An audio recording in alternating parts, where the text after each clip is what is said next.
Okay. All right. Happy Friday, everyone. Welcome to the Avero Advisors live cast. It's a very special Friday. We have Mr. John Barrett here with us. He is the IT director for Cambridge Housing. Hey, John, how are you? Doing well. Thank you for having me. Yeah, thank you for being on. And then you guys may or may not know our founder and CEO, Mr. Abhijit Varakar. Hey, AV. Happy Friday. Happy Friday, Megan. So we're just going to dive into it. Obviously, for the month of August, we have a strong focus on public housing and the digital transformation efforts that go alongside public housing authorities. So with that being said, I'm going to turn it over to Mr. AV and have him dive right into it. So AV, Thank, go ahead. Thanks, Megan. Hey, John. Good to see you again. I know we've worked. Has it been a year now for you at CHA? Not quite. Not quite. Going. Just hit 6 months actually. No, it feels like a way longer, but it's been great working with you. And you come from a not non-public housing background. So tell us a little bit about where you've been and what led you to CHA. Sure. Well, first, just want to say thanks again for having me on here. This is great, and you've been wonderful to work with these past 6 months. My background is a little scattered. I've worked in financial sector and retail sector, and then government sector as well. So I've kind of been around in a few different industries, but I started in IT probably, oh man, about 18 years ago. Wow. And I've done the technical side and I've done a little bit of programming, and then I kind of found my way into management. And so I've been doing that and spent my career out in Utah for most of it. And then 6 months ago, my wife had a wonderful opportunity here on the East Coast in Boston, and that's what brought us out here and how I got affiliated with the Housing Authority here in Cambridge. And a great organization that is. So when you say you've done programming, are you at heart a coder, or what side of IT did you kind of take your path to director position? Yeah, so at heart, I am not a coder. I thought I was, and I started as an intern. I did an internship as a Java developer for the Department of Human Genetics, which was great. We wrote some cool programs, some cool applications. I learned a lot about databases in that role, but I found that it wasn't for me. I preferred a more infrastructure technical track. My passion is actually networking. And then my other passion is leadership and management and Mhm. working with people. So And I think two very hard to find skills in the IT leadership arena in general, because you might be great at one but not the other, and it's hard to find people that not only are passionate about both areas but also good at it. So uh, and if you listen to our podcasts and shows, we focus a lot on the leadership aspect, because in many ways networking, the building the widget itself, it can become commoditized if you've done the baselines well, and then it all becomes leadership. So what's been your experience around that, and specifically around modernization, right? You were with the state of Utah, huge organization. um, and my thinking is it was hard to have a large impact, but through small actions you probably did a lot of great things. So tell us some stories from back in those days. sure. Thanks for asking. Yeah, so I think what I've learned working in the government sector now for about 5 years is that everybody wants change to happen, but the takeaway that I've had is that change does not and cannot, will not happen all at once. It's the incremental decisions, right, to get there.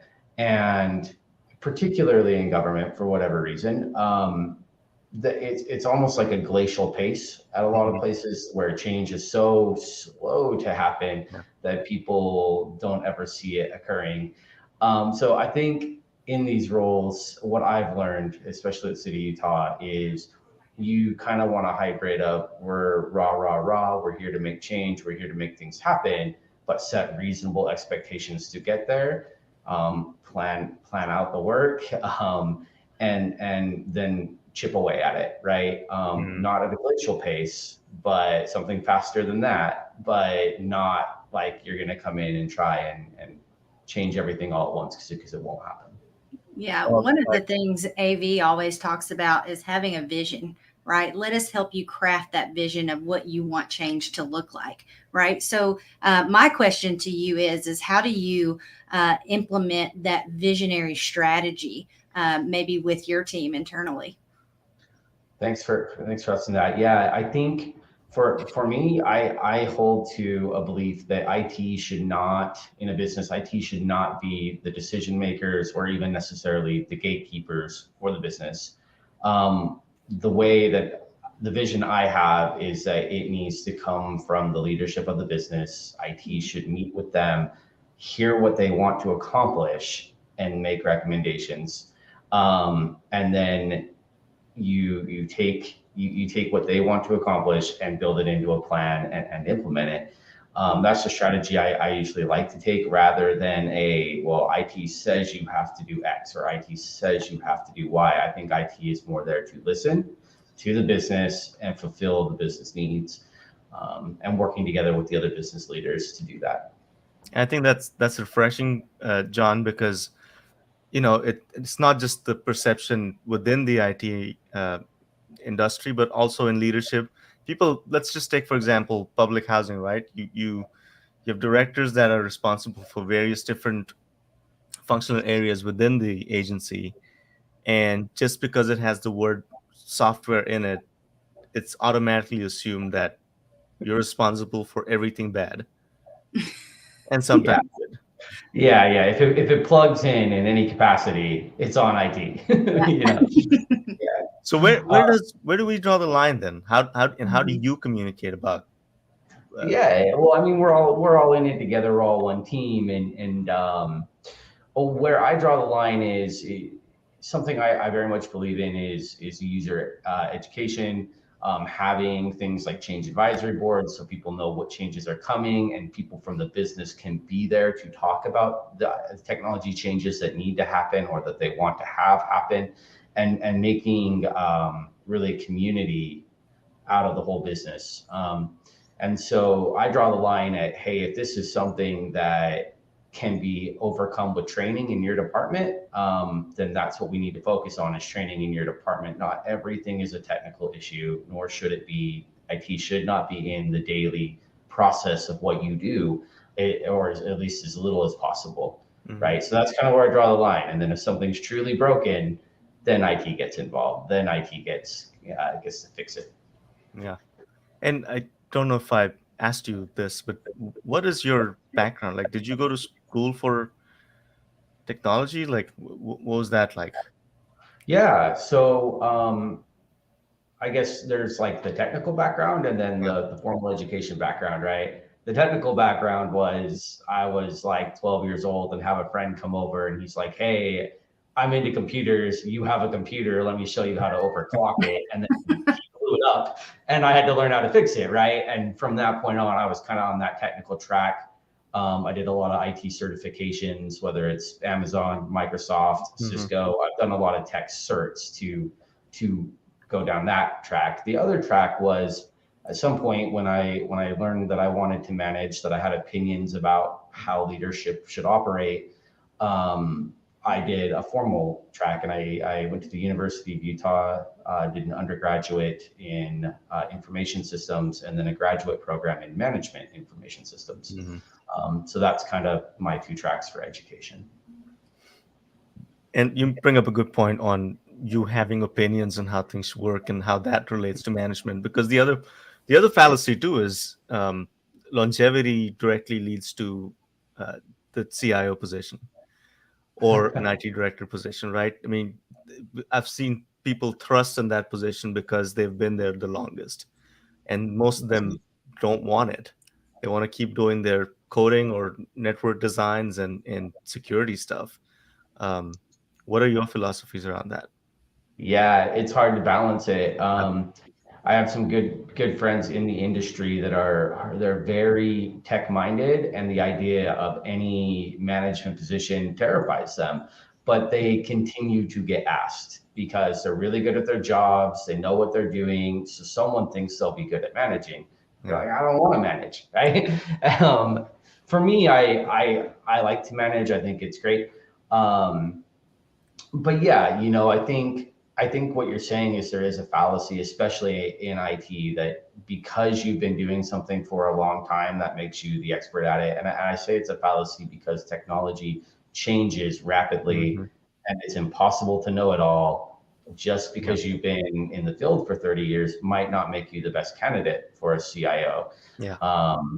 It's Well, and it's inherently people, right? It's not necessarily how well you can keep your network secure. Yes, that's job number one, but if you don't like dealing with people, then your job as a manager of any kind will be really, really difficult. You're Um, absolutely right. so great points there, John. So let's switch gears to the housing authority world. 6 months in, did you have any um, prior background in what a PHA does or how they Nope. operate? Yeah. No prior background. So in some ways, I think that that's been good. Like it's been a challenge learning because there's so much to learn. And so there's a challenge to that, but I also think there's a little bit of an advantage that I'm not coming in with any preconceived notions of how it should work, Or how right? it Like works I can somewhere show else. up Yeah. and be like, hey, technology is this box that's part of the business, and these are the standards that we see in the industry. I don't have all this like this. A story I like to quote, if I may, Please. is for the Titanic, right? Very tragic event, and they had this ship captain who knew everything about sailing and had just so much experience with it. And it's truly tragic. Unfortunately, that experience was working against the captain that entire night. He had so much experience. He was relying on that experience. He thought he knew what was going on, and the whole time it was working against him in the decisions he was making, over and over again. And so I feel that being new to PHAs and being new to the industry, I don't fall into that trap. I don't have all this prior PHA experience I'm going to rely on and just assume how things should be. I get to start fresh, and that's been really cool. Yeah. So we have an audience question. What Samuel says, what skills should IT folks have to be successful in housing authorities, and how different is it? That's a great question.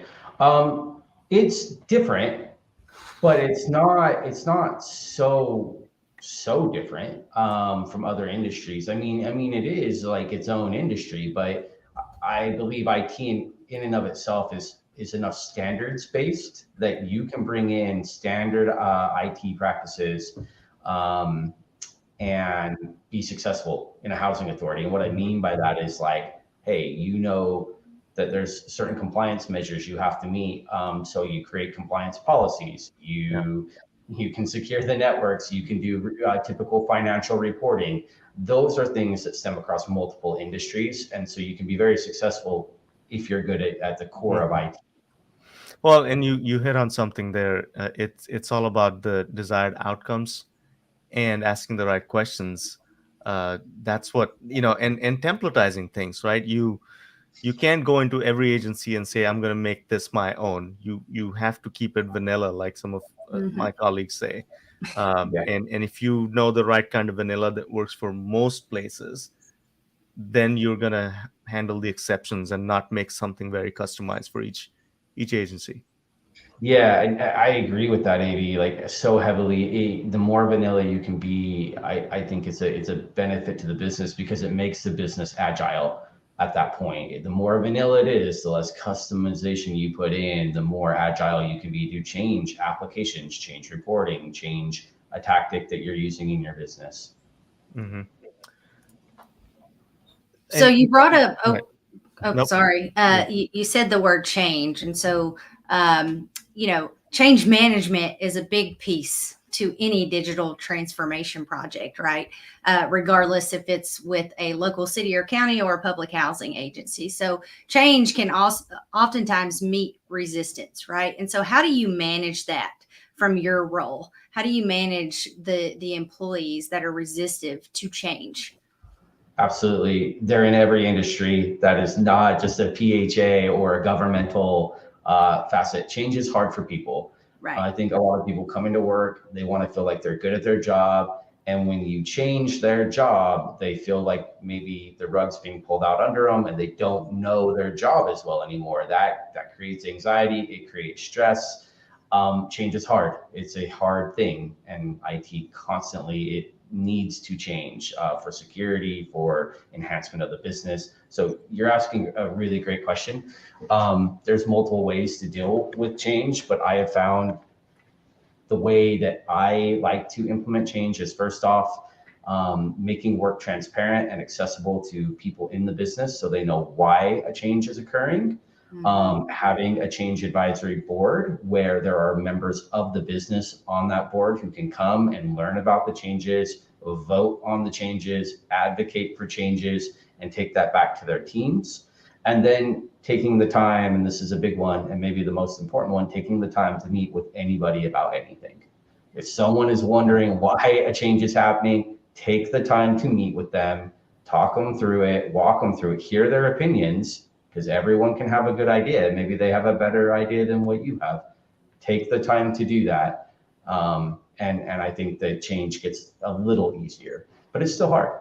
It's still Yeah, hard. but good point there, John. In talking to people, again, going back to my uh, dealing with people as a manager comment earlier, I think one of the key jobs for a CIO slash IT director is walk around the building and get a temperature of everyone in the organization, right? You have to do that at least once a week. I've never been in your position, but if I were, that's how I would start my week, instead of putting out fires. So how do you take an organization from a putting out fires on a Monday morning reactive position to, is it even possible to walk in on a Monday morning and not have fires? Yeah, I love that, AV, man. Yeah, you totally get it, man. It's you want to become proactive and not reactive, right? And I think so many IT departments feel like they're glorified, firefighters more or Mm, less. They're there Monday morning, they're there late on whatever day of the week, putting yep. out fires. And I think the way you stop that is by being more proactive, Yep. going around to departments, doing these temperature checks, holding regular meetings with different departments, and then just listening. Don't Yeah. don't go in guns blazing. Here's everything we have to do. You go in and you listen to what the business needs. What are their pain points? Carve out a plan of attack and start being proactive about fixing it so that you have less fires down the road. Well, and change management too, right? It's often just understood as long term. How do you get people to change? Change management is also tactical. It's like we're gonna put in patches this weekend, communicating that, making sure people know that the network's gonna be down between so and so time, and that to me is tactical change management, and that's where easily things can fall apart. I mean, I've seen organizations that do handle change in the middle of the day and don't tell anyone, right? Yeah. Or we're just gonna take this switch out and put this other one in. Next thing you know, you're down for 4 hours. Yeah, yeah. Even if it works 9 times out of 10 and you're really good at changing out that switch, don't do it. That one time is really gonna bite you, man. It's not worth it. You're right. Change management is so much. And if you're in an organization without change management and you're in any leadership capacity at all, but especially IT, that should be like an immediate thing you focus your attentions on. Change management is huge. It's huge for audits that you can show that you are onboarding and offboarding users and implementing patches. It's huge for compliance. It shows that you have a plan to stay compliant. It is huge to Mm, prevent downtime in the day. It's huge to let users know what's happening. It's important to test for change management so you can roll back if there is a problem. All of these things tied to change management is one of the core things you yeah, should be doing in your yeah. organization. And you said cybersecurity. It again goes back to that, right? Communications and change. And we've talked about this before. What is cybersecurity? Is it a bunch of brand new gear and AI based sims and all of that, yes, but also if you're not doing the basic communicating and management right, that none of those things matter. And a good You're segue absolutely into, right. yeah, Mhm. sorry, go ahead. No, No, it's no, you know that it's there's a technical aspect to cybersecurity, but that's not all it is. Not at all. I don't know if you guys are familiar with Kevin Mitnick and who he is. Have you heard that name? No. no. Okay, so Kevin Mitnick, he recently passed away, so he's on my mind, unfortunately, from I think from cancer. Oh, wow. But yeah, unfortunate. He was for a while one of the most wanted people in America on the FBI's list for computer hacking, and he evaded the FBI for several years. He was eventually caught, went to prison, and when he was released, he started this whole. He basically built the industry of white hat hacking, where hacker for hire, you bring them in, they help businesses get secure. He's also a co-founder of the KnowBe4 software, which is used Hmm. for training Yeah. your staff on social engineering. So Kevin Mitnick, this genius hacker, a lot of his hacks were not technical. They went to the people who worked in an organization, and he would trick them into giving out their passwords, or he would send them, original spear phishing emails, like back before that was even a term, spear phishing. That's how he got into organizations. It was the less technical pieces. Like if you can hack a person and Hmm. talk them into giving you a password, why go through a firewall, Yeah. right? Why try and compromise a firewall? You Yeah. don't have to do Mhm. that. The sneak attacks. So we have an audience question. Eric says, I just retired from being a CIO at a large PHA and found it incredibly difficult keeping cybersecurity compliance and organizational policy in alignment. How do you do it? Wow. Oh yeah, that's wonderful. I think we're still still learning and still figuring that out. Having the right tools and the right staff helps, but there's a especially in any government program, I'm finding that an issue of funding is also there. You're not a corporation that can spend copious amounts of money on cybersecurity Hmm. and have cybersecurity teams and compliance teams and reporting teams. You probably don't have that, so you got to wear a lot of hats. But I do think having the right tools and the right team help. Yeah. For example, something we have is all of our devices are enrolled into an endpoint management system, and that system has baselines, and those baselines are updated regularly. So things like the policies for PCI compliance are regularly updated and rolled out. Things for patching are regularly updated and roll out. And then any other compliance policies we want in place. That's one thing we do. We also do cybersecurity awareness training, and things like that. But it's an uphill battle. It's always an uphill battle. And funding is interesting, right? If yes, you're not a corporation, you have to stick to really strict budgets and regulations. But at the same time, we've also seen that not asking for funding will always not have give you funding. So Totally. again, the management aspect, the people aspect, the sales aspect of your job is also unknown, right? Every day you're trying to sell your management, your board, your people, your users on something new, either to use or something new to buy. How do you Yes. approach long-term funding and planning and the sales part of your job? Yeah, thanks for asking that, because it is definitely a part of the job, Mhm. man, and I think you get that a lot as well, Mhm. with what Avero does. Mhm. It's hugely important to have your sales pitch ready to go. I think a lot of people in IT make the mistake of using fear, of coming in and saying, if you don't upgrade these routers or you don't give me money for patching, like we're gonna get hacked, and Yep. it's this big scary thing, right? And I think you get some funding that way, Mhm. but it's short lived. I Yep. think that only happens a few times Yep. before people just think that you're like this really depressed person coming Or in. crying wolf, nothing happened. Right. Yeah, Yeah. yeah. And you're also like have this myopic approach of like they only want to spend money because they're just concerned about a hack all the time. I don't think you can play that card or should play that card very often, if very much at all.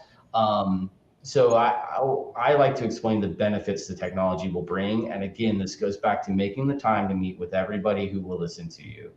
And you're like, hey, you know what, if we invest in this software, in the back of my head, I'm like, it'll help make us more secure. But I'm like, guess what? If we invest in this software, I'll be able to roll software out to your users, through automation. And that will mean when you onboard someone, there's like 15 less things you have to do if we get this. But there's also the security component to it. So it'll make us more secure too. It'll be really good, and then also training the business to think of IT as a continual investment. It is not a one and done investment.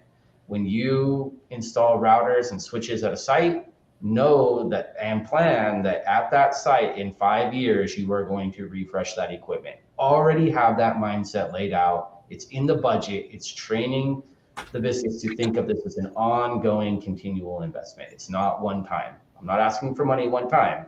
I'm asking you to change your mind and realize you have to continue to invest. Yeah. How does that apply to long-term investments in enterprise software? Slightly different approach, right? If you do it right, you don't have to do it every 5 years, hopefully. It's more like a once in a career thing now with software as a service and hosted services and better software that you don't have to maintain. So there's like the things that do need to be replaced every 5 years, and maybe that's a router or a switch. But there are absolutely, when you're talking ERPs, when you're talking about making a big decision for your company, you hopefully are not making those every 5 years. You're absolutely right.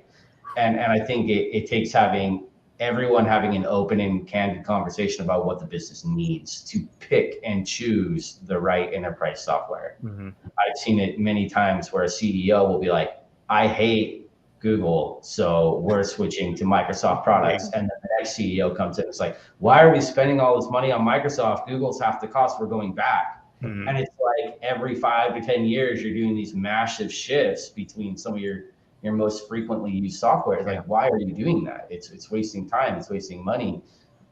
Those decisions should be made by the business as a whole, adopted and kept in place for a good amount of time. Yeah, and especially the Microsoft Google switch, right? It's because of how central Microsoft is to most organizations. What's the stat? 99% are running on the Microsoft stack, and how connected that is to 365 and your emails and your AD, and now the proliferation of OpenAI and Copilot and stuff. It's going to get really difficult to make that decision solely on a couple of dollars per license per month that you might save on switching. Again, nonpartisan. I'm not promoting one over the other, but where do you see this going? And I'm going to go into AI next. So you want to start into that? Go for it. Oh man, I'm excited about that. Yeah, so it's a really good question, and I think that I'm kind of reminded of the MySpace Facebook thing, where MySpace got to market first, and they were this huge social network. Everyone knew them, and Facebook kind of played the longer game, and ultimately, came out on top between that battle. And I think that that's what you see a little bit with Microsoft and Google, where Azure was not the first cloud platform on the market. They had been, it was AWS, and then GCP came around. Gmail's been around forever. Yeah. But like Microsoft took their time getting there, and I think people saw that as a weakness. But now they're coming on so strong, and the integrations are so tight with Microsoft that I do see them just really having a great time in the market in the next few years would be my guess. And I think they'll come on even stronger and stronger. And I think it will make that decision of, do I want the basic Gmail service, or do I need and want all the enterprise stuff Microsoft brings to the table? I think that is probably going to be a discussion in many boardrooms in the next few years. Yeah. Megan, do you have a question or? No. If I make my comment, it might shift gears a little bit. I do want to come back to the AI discussion because I'm very, very interested in continuing with that. But I just wanted to make a comment, John. I love your transparency, especially what it sounds like, how you explain things to your team, because I think in the technology realm, we're really good at talking in buzzwords or technical terms, right? And within an organization, a HR director may not know what a certain plugin does, or what a switch that we're getting ready to change out, how is that going to affect me. So I just commend your transparency, I can't talk today, and your leadership in that, because I do think that's very, very important as you're breaking down these silos between departments. Thanks. Yeah, and I think you just mentioned something that's really important, and that's the buzzwords, right? And Yeah. IT can speak in buzzwords all day long, or technical jibber jabber all day. I love to do it. The more acronyms I know, I'm like, something about it, I'm just like, hey, this is cool. I learned a new acronym. But for other people, it's awful. They cannot stand it. So yeah, that is something to add, to your skill set if you're looking to be in IT leadership. Is you got to be able to dumb it down, not dumb it down. That's not a fair thing to say. You've got to be able to adapt and say what you're trying to say without the buzzwords, and make it relatable, right, and practical to the job role or to the person. And maybe this is a good transition into AI, because I think some people, like myself, at first, I was really scared about what AI could do, and would they need me? Would Avero need me to be the people person anymore, or could AI just do it and automate an email, right? So maybe this is a good transition to let our viewers hear about what's coming down the pipe for AI. So I think both statements are true. We'll need people, and yes, there'll be automation. Yeah. What are your thoughts, John? Couldn't agree more. I think AI will replace certain functions of jobs. I think it stands to maybe even in totality in years to come replace full jobs. But I think it's both. I don't think it replaces people entirely. I don't see that in any immediate future at all. I think that it has a lot of potential to enhance the way we do business. My concerns with AI more lie in whether, being able to distinguish between facts and not facts. If AI gets really good at generating fake videos, which it is, if it gets really good at generating fake news, which it probably is, those are the things that worry me a little more than if it's going to take my job, or if people aren't going to be able to, make hamburgers at McDonald's anymore because it's all robots. I think we'll figure those things out, and people will persevere through those and become more trained and skilled to do other types of work. I'm not worried about that so much as the other stuff. Yeah. Audience question. Bobby wants to know, since you originally came from a non-PHA background, do you think more ERP vendors will enter the PHA market, or do you think it'll stay pretty specialized with a handful of providers? Any thoughts? Okay. Yeah. Oh, go ahead. Continue. No, I was going to say interesting question, because it's true, the choice is limited, right? Right now. Yeah, it is. And I got to say, man, I hope someone else enters. I hope there are more people entering, because I am sorry, and I don't want this to come across like I don't like any of the software solutions out there for public housing authorities, because I'm not saying they're all bad, but what I am saying is, in the 6 months I've been here, and I understand that's not a lot of time, I feel like the software that's available to PHAs is not great.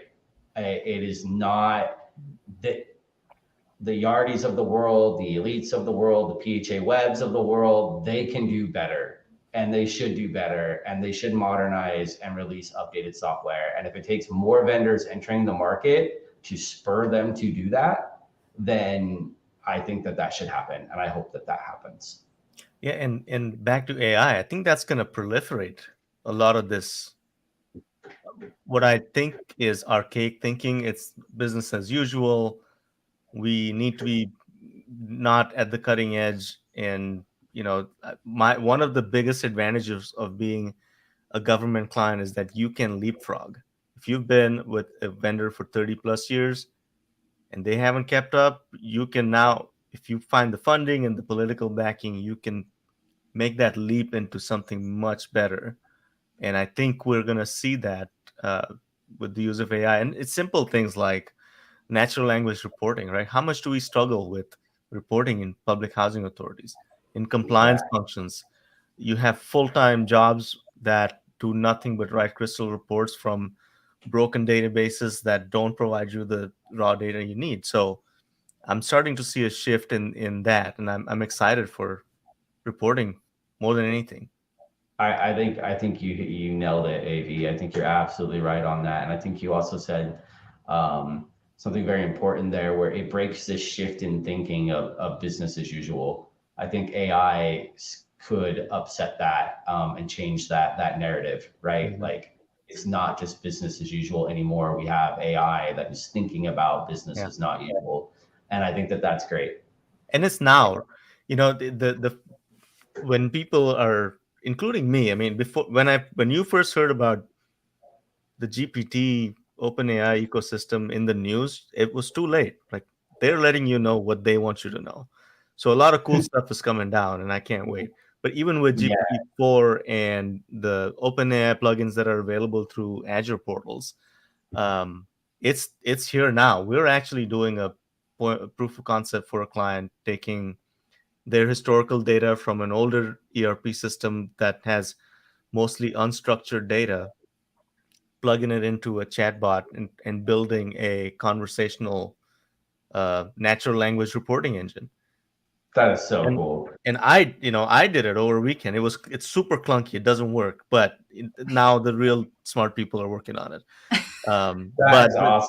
yeah, and then the intent is that an executive director or a CIO or a city manager can ask the questions. And the cool thing is, once it starts working and learning your data, things that you want to see on a certain day, the world's your oyster, right? And you can then plug it to Alexa or Siri and just get the Yeah. answers you need without waiting for someone to figure it out. Waking up in the morning and saying, hey Siri, what are the sales numbers from Yep. this week, and it just knows based on your database, your stuff. I think that is absolutely coming, and that is so exciting. Yeah. What other questions, Miss Megan? I know you have a list. No, I'm good. I do. I was just thinking, I know this has nothing to do with public housing, but for our reporting, when you ask me, well, where are we at in the pipeline, or how many RFPs have we not heard back from? Man, that'd be nice to have just a Siri in my office and just be like, hey, Siri, get AV his numbers. Yeah. So, Come see me no, after this. I think I yeah, have something for you. you did. So back, John, what other exciting things are you working on? I mean, I imagine you came into the PHA world thinking, man, these are some low hanging fruits, and There then are definitely, yeah, actually, yeah, you're not wrong to say that, and that is not. I want to be completely crystal clear here. That is not because this housing authority hasn't invested in technology or done a good job. CHA has done a really great job with their yep, technology absolutely, stack, their technology investments. I think in the industry as a whole, there is low hanging fruit. and that's what I Some of meant. that Yeah, was done. Was collected before I arrived with things like multi-factor authentication being mhm. turned on, putting everything behind SSO. Those types of things are really great. I think other low-hanging fruits are, technology investments at the sites or at buildings that maybe you're managing, whether that's camera systems or updated software-defined networks. Patching, keeping those compliant. It could be things like providing open Wi-Fi to your residents. And then in terms of reporting and things on the back end, man, I think that you said it really well when you said there's a lot of old clunky databases with unorganized data. I think things like whether it's a Power BI or a Domo or some kind of reporting platform that you can connect into these and start getting good modernized dashboards, good data out of that is low hanging fruit. I also think there's low hanging fruit, like something that we are working on doing right now is working with Cambridge Police Department, where we get a data feed from them on how many incidents are happening out at sites, Mhm. right? How many times a police officer was called out there. That will then tell us where we need to put more cameras, maybe where we need to put a little more security on site at some of our buildings. Things like that are being automated. Paying bills is another big one Yeah, that I imagine. like being able to automate your energy bills and your water bills to come into your platform and then automatically be paid. These are all low hanging fruits, in my opinion, across the industry that can be assistedly solved through technology. And not so low hanging, or the decades old problem. And I've been working with PHAs for almost 20 years, and the decades old problems are, how do you manage the wait list, and how do you match the right people to the right.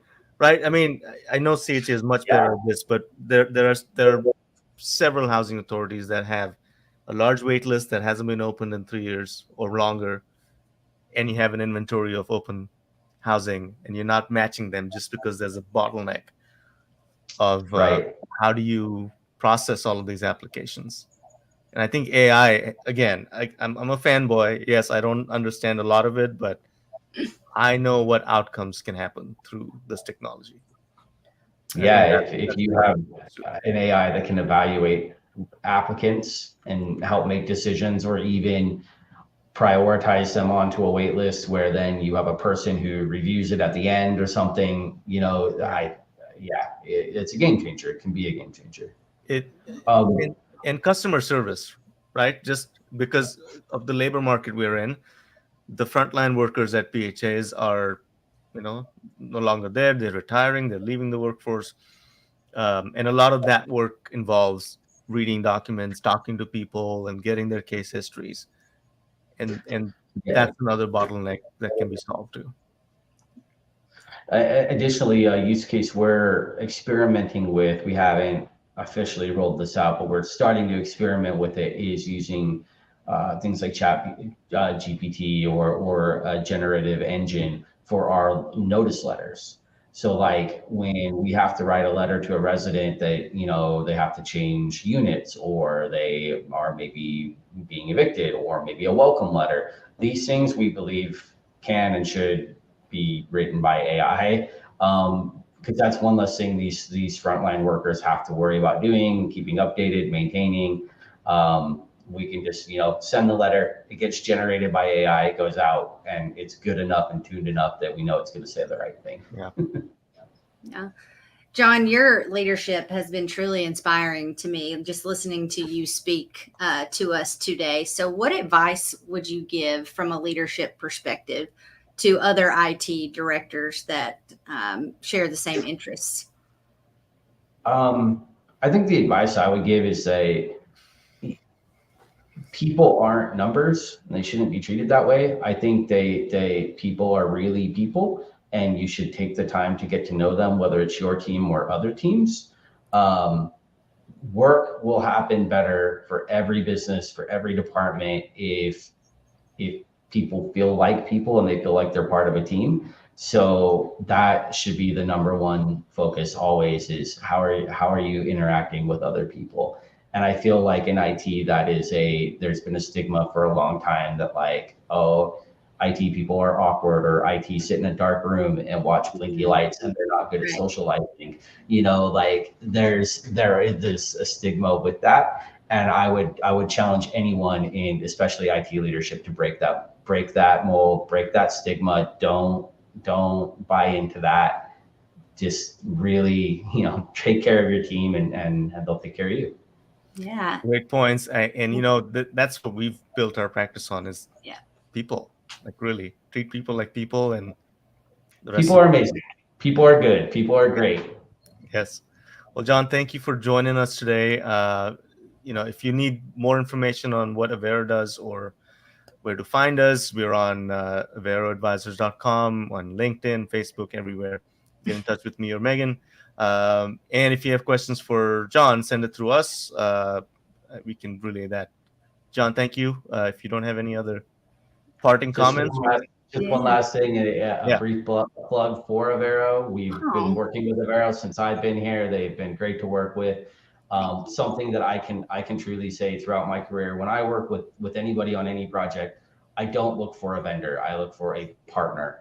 And I've talked with AV's team about this. Like, if we're going to work together, this has to be a partnership. And that means sometimes I got to give you bad news, and sometimes you got to give me bad news, but we've got to be a partnership, and we're worked together. AV's team has delivered on that. And so it has been a partnership, and I appreciate that. So great job, and thanks for having me on. Thank you, John. Thank you, Appreciate you so much. John. Yes.